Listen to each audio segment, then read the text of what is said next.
Coming up on this Friday edition of Newsline at noon, China sends fighter jets and an early warning aircraft into its disputed air defense zone over the East China Sea. On the same day, Korea and Japan defied Beijing's demand to notify it of all non-commercial traffic coming into the zone. Korea's main opposition Democratic Party boycotts all parliamentary sessions after the ruling Saenuri Party unilaterally passes the confirmation bill for the State Audit Board chief amid opposition protests. Plus, Korea's industrial output expands at the fastest pace in almost 1 year in October, logging a 1.8% increase from the previous month. These stories and more on Newsline at noon.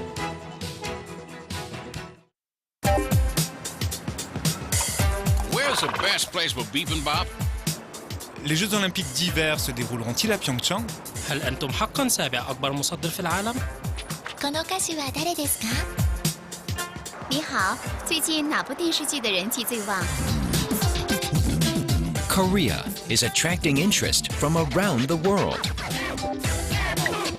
The more you know, the more you want to know. Dynamic Korea.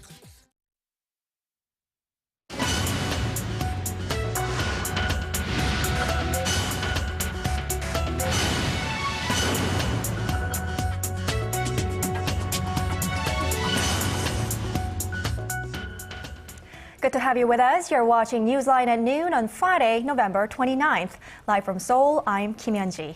And I'm Mark Brew. And we start with the increasingly tense territorial tussle in East Asia. Chinese warplanes have taken to the skies in the country's newly declared air defense zone over the East China Sea.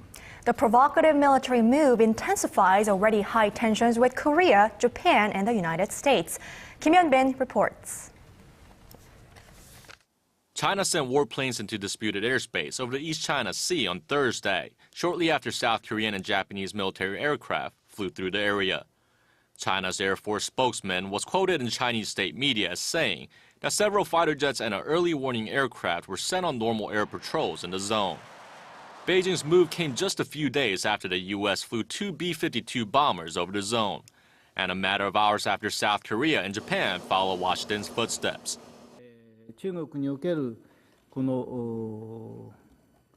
Even since China has created this airspace defense zone, we have continued our surveillance activities as before in the East China Sea, including in the zone.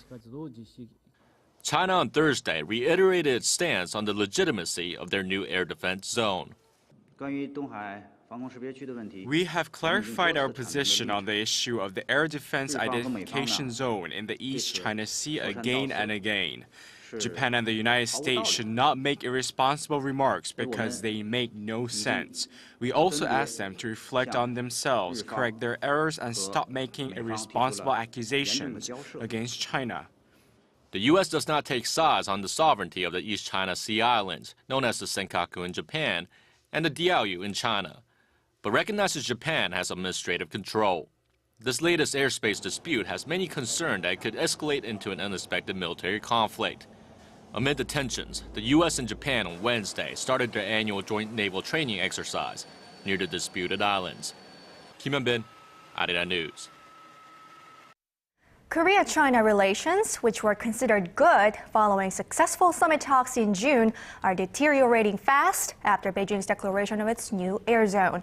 And as the U.S. and Japan take steps to boost their alliance in the face of China's unilateral move, Korea finds itself in a very awkward situation. Han Da-eun reports. Sino-Korean relations have been better than ever, thanks in part to President Park Geun-hye's widely recognized diplomatic skills. But things are taking a different turn, with China's new air zone becoming a major bone of contention between the two neighbors. During the third round of Korea-China defense strategy talks held on Thursday, Seoul called for a redrawing of China's air zone in a way that doesn't affect Korea's national interest. But the request was turned down. China has said it will not accept Korea's request to adjust the air zone. And as the U.S. continues with efforts to keep China's growing muscles in the Asia-Pacific region in check, promising support for Japan in territorial disputes with China, Korea faces a new diplomatic challenge. The Park administration has pushed for so-called balanced diplomacy, which means not leaning too close to either the U.S. or China, but that tactic is now being called into question. Seoul's foreign ministry, however, is seeking to play down doubts. We cannot agree with the criticism that balanced diplomacy has put Korea in an awkward situation. The Korea-U.S. alliance is fine, and there's no need to compare it with the U.S.-Japan alliance. Some pundits fear Korea will soon be pressured to side with either Washington or Beijing, sandwiched between the two powers amid the air zone row. Korea is heavily dependent on the U.S. politically and militarily, while China remains Korea's largest trading partner, taking up 25% of the nation's total foreign trade. Much attention is now being drawn to how U.S. Vice President Joe Biden's trip to Asia next week will impact the current situation in Northeast Asia. 한다은, 아리랑 뉴스. The National Assembly's Budget Committee was due to start deliberating on next year's budget this Friday. But only the committee's ruling party lawmakers attended the meeting after the main opposition Democratic Party launched a boycott of Parliament today.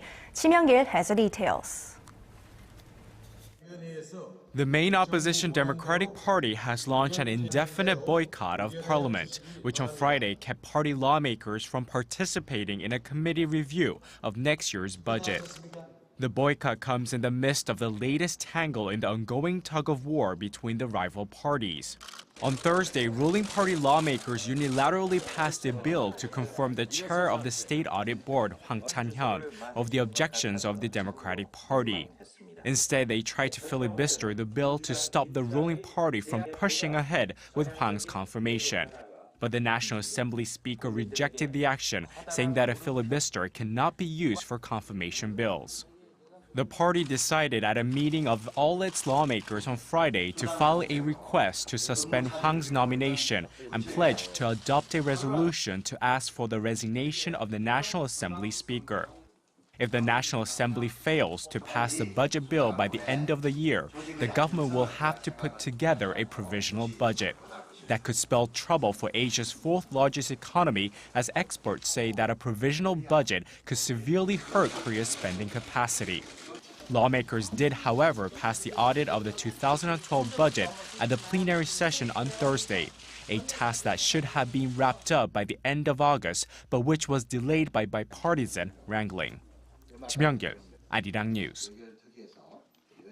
Former Prime Minister Kim Wang-sik has slammed the political impasse in the National Assembly and called for a mechanism in the Korean constitution to dissolve the parliament.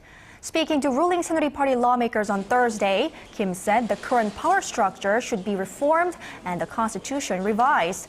The former prime minister said that if there were a mechanism for dissolving the parliament, now would be the time to use it to regain the public's trust. He also called on the country's political parties to relieve the public's frustration and resolve the situation through dialogue and compromise.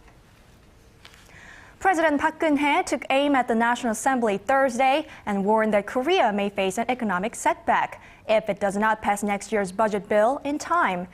To jumpstart the sluggish economy and add momentum to the slow economic recovery, the president says she will deregulate the service sector. Paul Lee has more.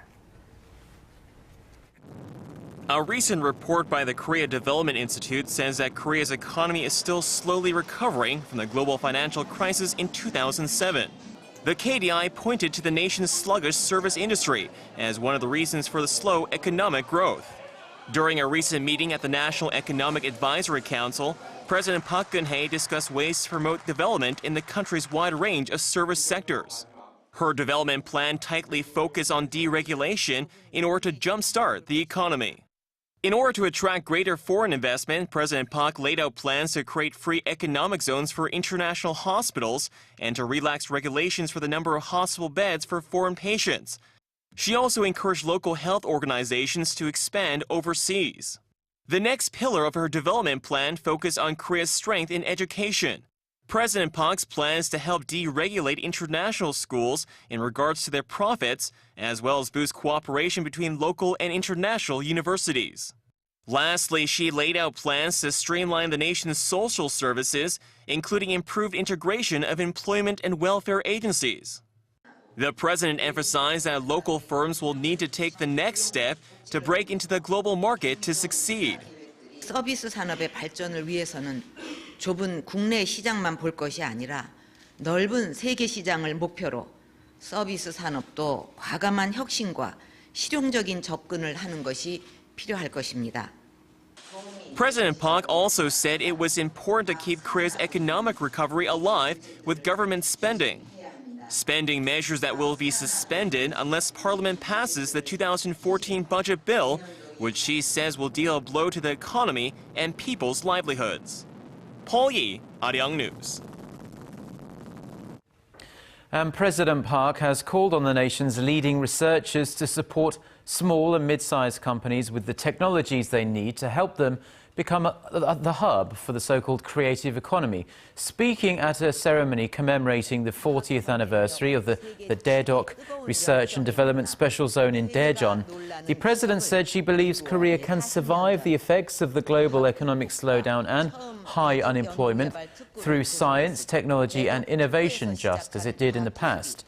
The Daedok Zone was created in 1973 during the Park Chung-hee administration and has been the center of science and technology and an engine for economic growth in the nation. Korea's industrial output expanded at the fastest pace in almost a year in October, raising expectations the economy may be on the path to recovery. Hwang Jie reports. While there is cautious optimism about an economic recovery, some new numbers suggest that the Korean economy is finding its footing. Statistics Korea said Friday that the nation's industrial output rose 1.8% in October from a month earlier, the fastest pace of expansion in almost a year. The October industrial output, which includes production in the mining, manufacturing and gas industries, follows a 2.3% drop in the previous month. The turnaround comes on the back of a surge in automobile production, which was hit hard in September because of partial strikes by unionized workers at local automakers Hyundai Motor and Kia Motors. In fact, Korea's auto production rose nearly 20% in October from a month earlier, after an 18% drop in September. Production in the service sector also grew 0.4% last month after a 0.2% rise in September. Statistics Korea's data also showed that investment in facilities rose almost 20% in October from a month earlier. But statistics officials said that the rise stems from irregular factors, adding that the nation's still feeble economic recovery could be derailed by unforeseen shocks coming from global economic uncertainties. Hwang Jie, Arirang News. Now, the job market in Korea is a real mixed bag at the moment. The number of jobs in Korea increased last year, but younger workers are still having a very tough time finding work. Kim Ji-yeon reports. Older workers saw their employment rate rise last year, but 20-somethings lost jobs. Statistics Korea said Thursday there were more than 15.9 million jobs in 2012, a 2.6% increase from the previous year. 20-somethings had more jobs overall than older workers, categorized as people 50 and older, but the number of older workers rose significantly in the same period. The number of people in their 50s with jobs rose 8% from the previous year, and the figure for those in their 60s was 14%.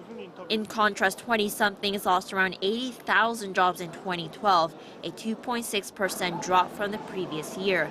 With more women in the workforce, the number of jobs held by women increased by more than 260,000 last year from the year before.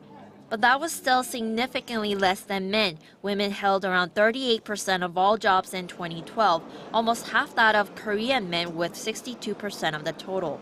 Companies with annual sales of more than $47 million hired more people than other entities. Kim Ji-yeon, Arirang News.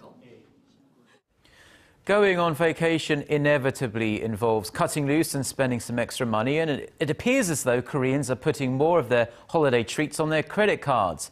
The Bank of Korea said Friday that Koreans' overseas credit card spending hit a record $2.7 billion in the third quarter, up 14% from the same three-month period last year. This surpasses the previous record of $2.5 billion set in the previous quarter. Central bank officials attribute the rise to the increasing number of Koreans traveling abroad and the rise in travel spending.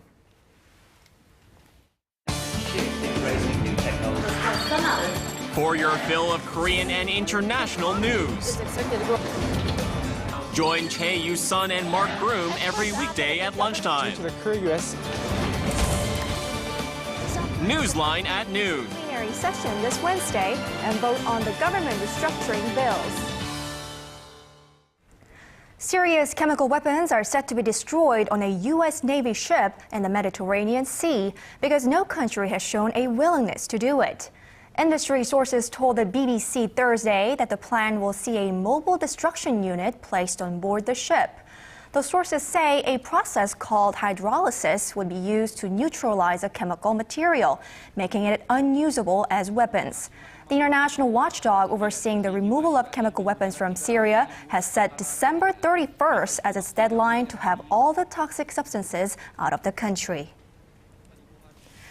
An earthquake in Iran, where the country's sole nuclear power plant is situated, has killed at least 7 people.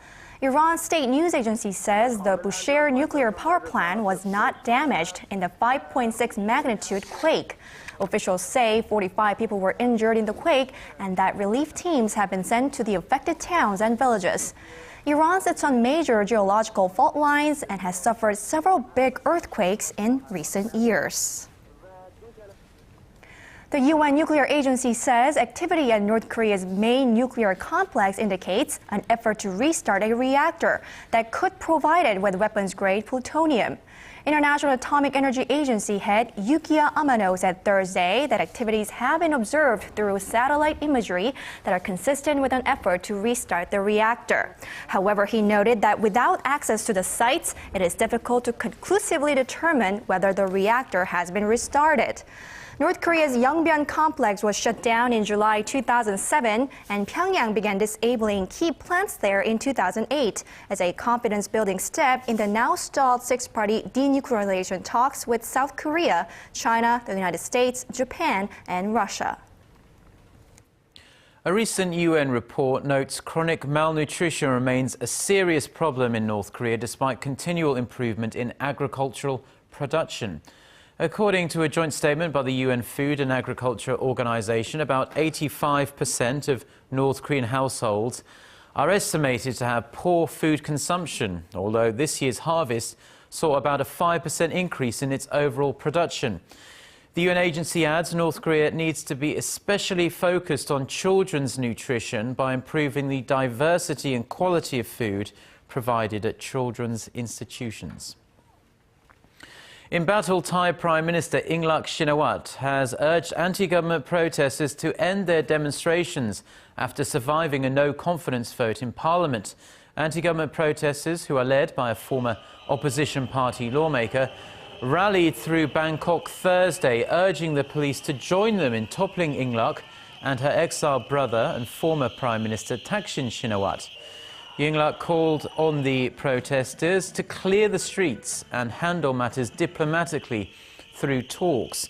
A police spokesman said the main protest has weakened, with around 15,000 people out on Thursday, down from 100,000 on Sunday. The government has announced a plan to develop an entirely indigenous rocket and land a spacecraft on the moon before the end of 2020 as it seeks to become one of the world's leading space programs. Son Jung-in gives us a preview of Korea in space. The Ministry of Science, ICT and Future Planning announced Tuesday it is moving up the timeline for development of the country's first truly indigenous rocket by 1 year and 3 months as part of a revised plan to expand the country's space program. Korea will finish the rocket by March 2021, with the first stage slated for completion in July 2015 and the second stage in March 2018. Both will be made entirely with Korean technology, unlike the NATO rocket launched in January that was made in part with Russian technology. The next step will be to put a 1.5-ton satellite into orbit. The satellite will be 15 times heavier than the one launched aboard the NATO. The country also plans to land a spacecraft on the moon by December 2020 and launch a mission to Mars by 2030 in conjunction with the Korea Aerospace Research Institute and local universities. In the long run, we plan to pursue a deep space exploration program that includes Mars and small asteroids, while also setting up a space watch program to prepare for dangers from space. The ministry said the space program will help to more than triple the size of the country's space industry to about $2.6 billion by 2017, creating thousands of new jobs in the field. The plan comes after Korea's successful launch of a science satellite from a Russian launch base last week, and is part of the country's bid to become one of the world's leading space programs. Son Jung-in, Arirang News. So, you may have been wondering what makes Korea stand out from other countries around the world. Well, CNN has made a list highlighting 10 things that Korea does better than anywhere else. Connie Lee has this report. From its geographical location and northern neighbor to some high-tech gadgets, South Korea is known for many things. But what is it that makes the country really stand out? Topping the CNN list is Korea's internet connection. Not only is Korea one of the world's most wired countries, according to the report, more than 78% of the entire population has a smartphone. Coming second on the list is Koreans' use of plastic or credit cards. Using data from the Bank of Korea, the report mentions that Koreans became the world's top users of credit cards 2 years ago. The report also notes that it probably helps that it's technically illegal for merchants to refuse payments by credit cards no matter how low the price. And what else does Korea do best? Well, Koreans work a lot, and workaholics comes in at number 3. Data from 2012 shows that Koreans work much more than the OECD average, with Korea's almost 45 hours a week, easily topping the OECD average of around 33 hours. The report mentions buildings with lights turned on into the late hours as workers slave away. Also included on the list is Korea's business boozing culture, cosmetics, female golfers, StarCraft gamers, flight attendants, blind dates, and plastic surgery. Connie Lee, Arirang News.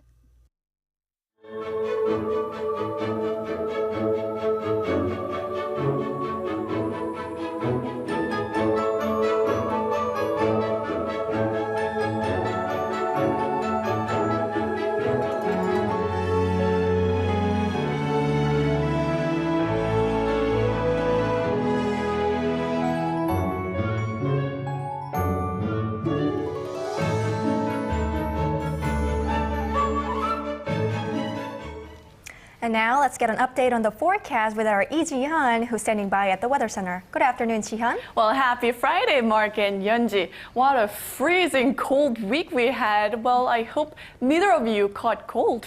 Well, I didn't catch a cold. Did you catch a cold, Yeonji? Nope, not yet.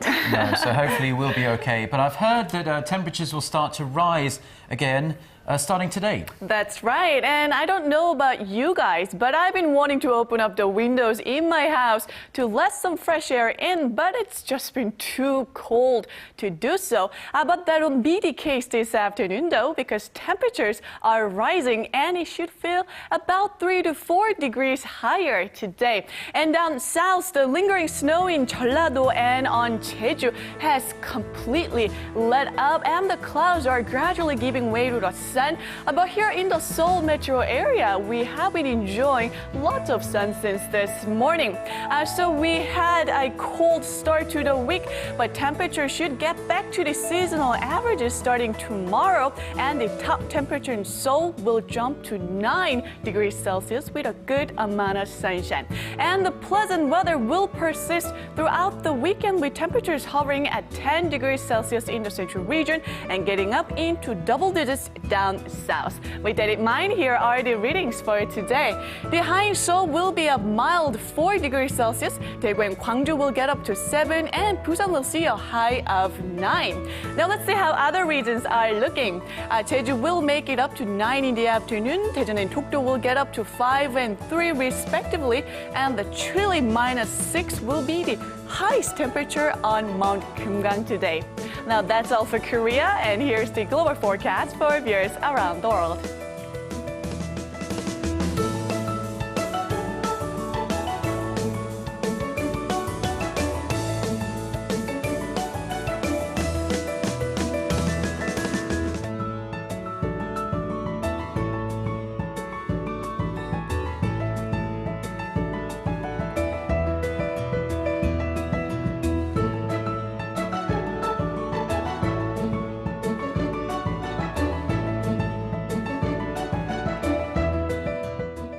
That's all for me this week. Hope you have a wonderful weekend, and back to Mark and Yunji in the studio.